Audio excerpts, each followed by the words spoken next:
L'annuncio è un annuncio non veritiero perché so che il cuoco va in pensione col 1° maggio, ma hanno già trovato il sostituto. Non è questione di perpetua o altro, è questione di cuoco che va in pensione, è tutto lì.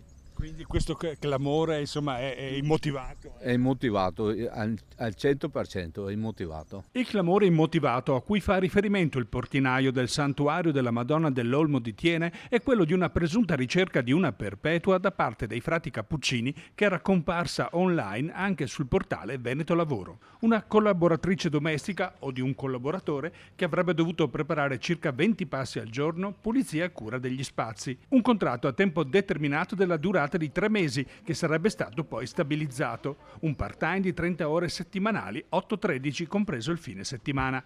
Numerose le richieste di informazioni che hanno sorpreso i frati ignari dell'accaduto e che non intendono oggi commentare. Tutte le porte del convento sono rimaste chiuse. Evidente l'imbarazzo per il clamore suscitato e non voluto. Secondo me è una goliardata dove tutti quanti si sono messi dentro per fare spettacolo più che altro. Le reazioni, lei è qui in portineria che molti gli hanno chiesto informazioni. Informazioni, hanno portato curriculum e tutte quelle robe lì, ma insomma è tutto quanto, è già a posto tutto, insomma. Quindi quante persone perpetue si sono presentate?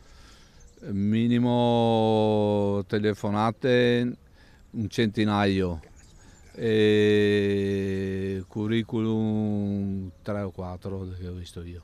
Sono 3.000 euro al mese di stipendio. Fa sì, sì, ci saranno le file qua fuori, ecco, tutto lì, basta. Ecco, tutto lì. Poi in realtà... Giusto, in realtà poi si è dimostrata una bufala.